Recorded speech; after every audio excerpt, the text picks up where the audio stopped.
Hello! Let's do another YouTube video where we talk about Pokemon Pokopia. Who's ready? Today's video is going to be all about auto farm resource farming. So Pokopia is obviously a vast world where you can build anything you could possibly think of, and there's so many recipes that you need all of these basic resources for.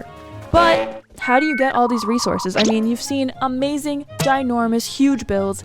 Where did they get the resources for that? How many stones do they need to use to build this castle? Well, let's talk about the quickest, easiest way to just gather resources while you're not even playing. There are many resources that Pokemon will just drop as litter. So, for example, we can confirm that there are litter Pokemon that drop leaves, vines, fluff, twine, iron ore, stones, sticks, and even squishy clay. Some items that are not littered that I know of at this point is waste paper, copper ore, gold, limestone obviously because that's a block, shells, or sea glass. So obviously if you need those resources, that's what Dream Islands are the best thing for. Obviously if you use Pikachu, the Pikachu doll, you can go get yourself seashells and the sea glass fragments. So if your recipes require a lot of that, go to the Pikachu Dream Island. Limestone and copper ore is the Clefairy doll, and if you need gold, iron, you can go to the Arcanine Dolls Dream Island, and obviously Pokemetal, which is the #1 resource to get from any Dream Island, and that's from the Dragonite Island, which also gives you waste paper. In this beautiful image from Future Site HQ on Twitter, you can see all of the Dream Islands, what items correlate with each one. So if you need any of the resources that you can't get from litter Pokemon, you can use the Dream Islands to get quite a few resources, right? But let's talk about the resources you can get from litter Pokemon. I built a little AFK farm, and we're gonna head over there to see just what it's all about.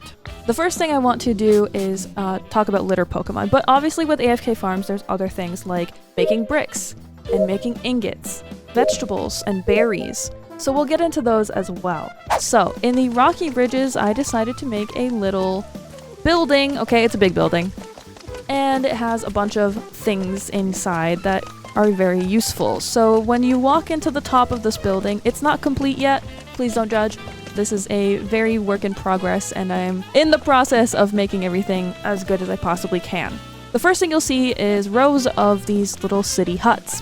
And in each one of these huts is a litter Pokemon. So, for example, we have Vileplume for leaves, Weeping Bell for vines, Cacturn for sticks, Flaffy for fluff, Garbodor for non-burnable garbage, Bastodion and Rampardos for stones, and I have 2 of them because I use a lot of stones. And then I put Wooper up here because some recipes require plain squishy clay.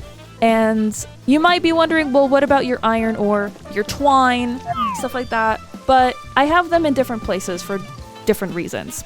So these are the resources that don't need to be processed. And I put them all together. And the reason why they're in huts like this is because huts can accommodate any size Pokemon. So you can have a large Pokemon live in a hut. And then also, you can probably tell that Wooper and Rampardos, Garbodor, and Flaffy, they probably don't have the same Pokemon likes or favorites, right? So each Pokemon has a list of things that it likes. So let's go to Mr. Mime here. And Mr. Mime's favorites are listed on the right, but its ideal habitat is bright. And bright habitats are lit with electricity or are out in the open. But for example, we can check, let's see who's in here. Let's check Garbodor. Garbodor likes humid environments. So if there's a Pokemon that likes dry environments, it could clash with Garbodor's ideal environment that is humid. So there are Pokemon that clash, like bright and dark, right? So if we go down to, let's see, Rampardos likes it dry as well. Some Pokemon like it dark. So I put them all in huts so that they can have their ideal environment. And so we're going to go inside and check it out. Everybody is set up with items that are on their favorites list. I still need to drop a smooth stone in here to make it the ideal dry environment.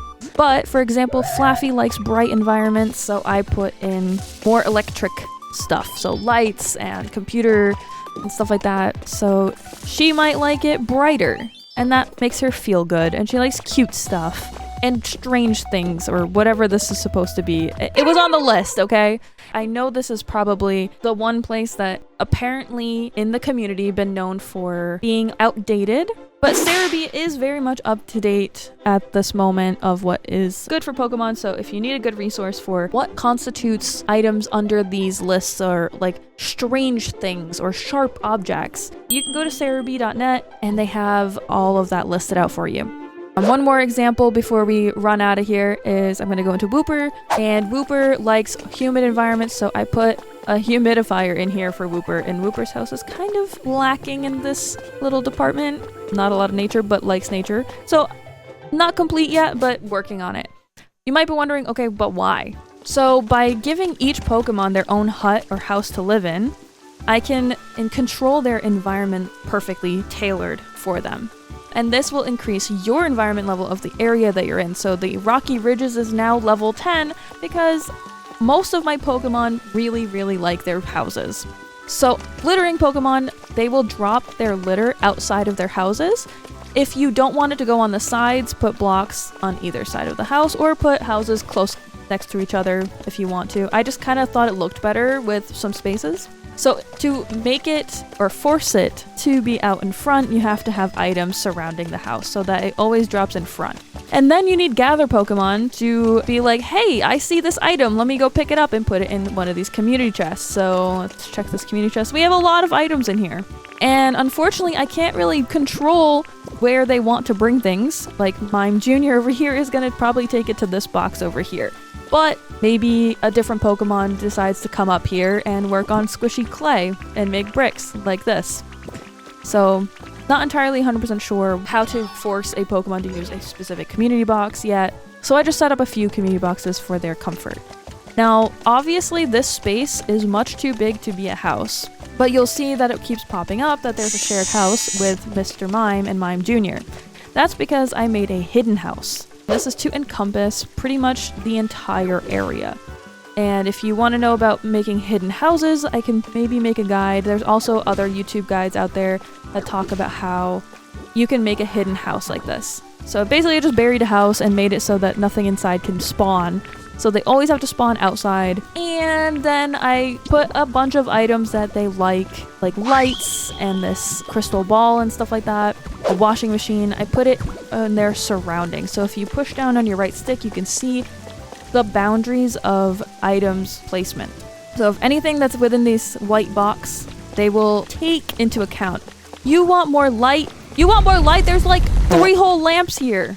Basically, you can control every single environment of all the Pokemon. So Mimes are here to gather up all the litter and drop them off into this community box section. Then over here, I started a garden. Now, there are very efficient ways to make berry farms, and we can build one together at the end of this video. But I put a bunch of berry trees over here because I just like the aesthetics of it. I wanted a little garden to make things look good. So I've seen a lot of auto farms out there, and a lot of them are really efficient. And if you're looking for just something efficient, great. I wanted something that also looked good, so I built this whole structure based around auto farms. So outside of litter Pokemon, I made this like little dojo looking place, a little gym. I put my little gym bros, Machoke and Machamp, who are gather Pokemon. And then in this back room, I also have Carkol and Roly-Coly. And these Pokemon are kind of goated, so I stuck them here with Clodsire and Trapinch. Trapinch and Clodsire both litter squishy clay, and Roly-Coly and Carkol are gather Pokemon, but they're also burn Pokemon. So what they're going to do is they're going to pick these up, put them in a box, and they're also going to make bricks. I put Volcarona here because there's 2 gather Pokemon already here, so whenever Volcarona decides to drop some twine, it can also get put into a community box. And same with Haxorus. Haxorus is in here. Haxorus likes lots of fire, so that works out. Likes the dark, so fire doesn't count towards light or brightness, but it does count towards warmth. So if Haxorus likes it dark, there's no electronics here, so he doesn't have to suffer in the brightness. But he does get all the fire benefits, so this is an ideal shared habitat. And again, this is a hidden house underneath the floor, and these Pokemon just kind of like live here. And then you can push down the right stick and see the boundaries. So within the boundaries, you'll see all these things. And then you can put in some furnaces if you want for energy. And there's a whole other guide that could talk about most efficient energy sources and stuff like that. There are limits to how many prefab houses, how many energy sources you can have per area. So just make sure that you know what you're doing. The most efficient and most output for energy is a furnace, and this kind of just fits with the vibe, so why not, right? On this side, I have fire Pokemon, another litter Pokemon, and 2 crush Pokemon so that I can drop some limestone in here and make some concrete. And over here are Glimmet and Glimora, the only Pokemon that are known to drop iron ore. Again, iron ore to make iron ingots. So this is like the ingot farm, the brick farm, stuff like that. I'm probably going to make another shared house right here in the middle for a bunch of gather Pokemon so that they can just run back and forth. Maybe Machop, something that can have gather ability.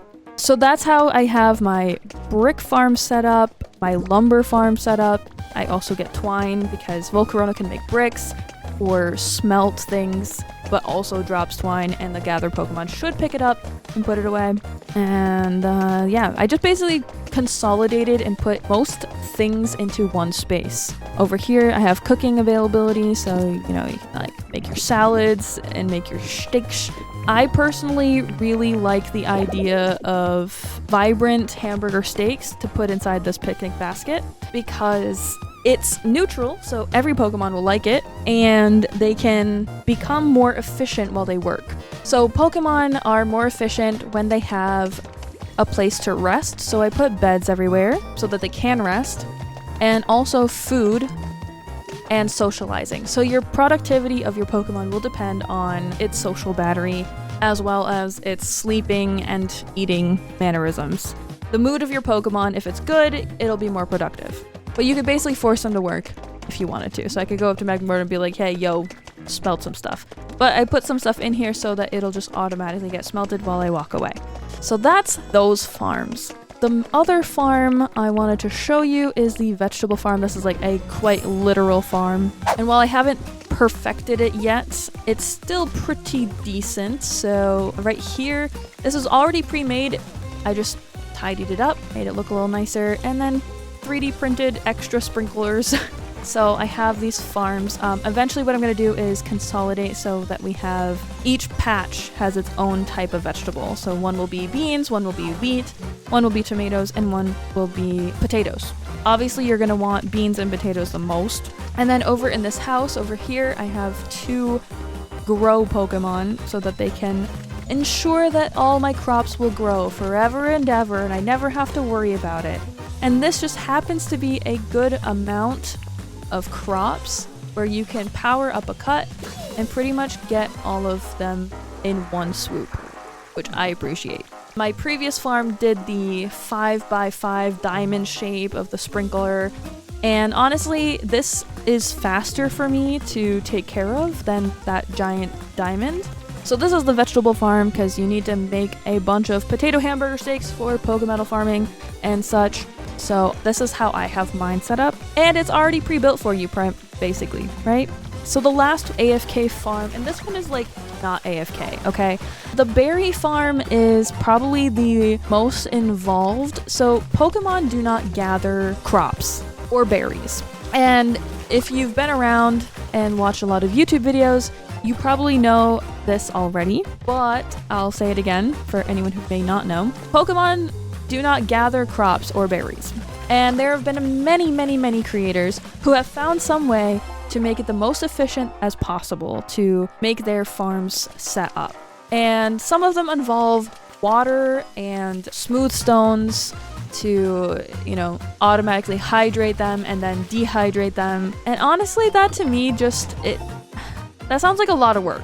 So I'm gonna go back to my withered wastelands because this is where I want my berry farm to be. So berry farms are fantastic for getting dyes. So you need all the different berries to get all the different colored dyes, and then you need crush Pokemon and grow Pokemon. So when it comes to berry farms, I prefer to do it the old-fashioned way by headbutting a bunch of trees. But if you cluster your trees just right, you can actually make it quite efficient. So I'm gonna print a bunch of trees. So I'm gonna say I want 1, 2, 3, 4 of each tree. So I'm gonna 3D print them because I took some pictures of the trees, since that's the fastest way to get all of the trees, all the berry trees. I went to a dream island and I took some pictures and then I brought them back, and then I went Pokemetal farming, and that is a whole separate video, how to most efficiently Pokemetal farm, especially for rare Pokemetal, but we'll get to that on a different video. Today, we're just gonna 3D print all these trees, set up the trees for our beautiful berry farm. So my native berry trees are Chesto and Leppa, so I'm printing the other 4 that I don't have. That would be the Lumberry tree, the Rossberry tree, the Pechaberry tree, and the Aspearberry tree. So I just printed a bunch of those, and I'm gonna go find like a nice little spot over here next to my other trees. Okay, so if you see this, boom. I just headbutted this tree. I got a critical hit, and we just got a bunch of berries from it. So over here, I'm going to do the same thing. I'm gonna take all my trees, and I'm gonna clump them together. Now there is a way over water, flowing water, to do this even more efficiently. So I'm gonna build this little platform here. We're gonna go 1. Technically you could do more. I think that there's like per headbutt you could get 40 berries out of it if you wanted to. But for this video's purposes, I'm just going to cluster them in 4s. Okay, so basically you set up a bunch of clusters and then take away the bottom here, whoops, and replace the underside of all this with water that's flowing, and then you could basically just go up to all of your trees, headbutt them. If you do a critical headbutt, you'll get more berries, obviously. And then if you have water flowing down, you can have them all converge in one spot and then just give it the good suck. And then drop yourself a community chest nearby, have a crush Pokemon living here, and you're all set to go for your berry farm, paint making farm. Especially for me, white paint and black paint is the hardest to get because it's only a chance to come from certain berries. So setting up a berry farm is probably your best bet. So this is kind of how I would set it up, in some sort of cluster, and just headbutt and suck it up. You can obviously do any of these other ones with the smooth rocks and whatever you want to do. It's completely up to preference. Obviously, this game is meant for specifically doing pretty much whatever you feel comfortable with, whatever you want to. I want to make my auto farms to be kind of more aesthetically pleasing, so I'm gonna take these bunches of trees and convert them and turn them into something else over here in my botanical gardens. So I'm building a botanical garden to kind of be my berry farm at the same time. And so I'm going to cluster a bunch of trees like in 4s to make a really big tree, and I can just headbutt it once and all those berries from all those trees kind of just fall down together. And I don't find that to be as inefficient as other people do, just because that's my preference. If you do find it to be inefficient, there are many, many, many other guides out there on how to really hone in on the mathematics of how to make stuff the most efficient. But the basics of berry farming is cluster together and then practice your headbutt, your critical headbutt. So I don't know if you heard that sound, but you like hold the A button just long enough. It takes practice, okay? If you hold it too long or not long enough, it won't happen. If you hold it just right, at the end you'll hear like a little ding. And that's how you're gonna know that you had a critical, and you'll get 4 berries instead of 3 per tree. So always try for the critical to get extra berries if you can. And that's pretty much my little video on auto farms. My other side note that I want to do before we leave is if you want honey, obviously Combi is how you get honey. Combi litters honey. But also, setting up big flower fields can help with ensuring that you get a bunch of honey. And if you put your Combi nearby, you have a higher chance of getting more honeys to spawn, because every sparkly flower bed here gives you 2 honeys. So I recommend setting up more flowers. I like them in big clumps. This is not the end product, by the way, so we're still in progress, but we're working on it. but I have a good feel for what I want to do, and I want to keep them in clusters so that when those sparkly little flowers come about, and Combee's over here making sure that we get extra sparkles, I can just pick them all up pretty easily. So if you have any questions, please feel free to comment below. If you have any suggestions for a future video, also let me know in the comments. Much appreciated. And of course, thank you so much for watching, and I hope that you have a very fantastic time, and maybe if you would like to, you can also drop a like or even a subscribe to the channel. It would mean so much to me. I would love to try to hit partner this year, so any little bit helps, and if you find any of my videos to your liking or helpful, that would be much appreciated. Thank you for watching.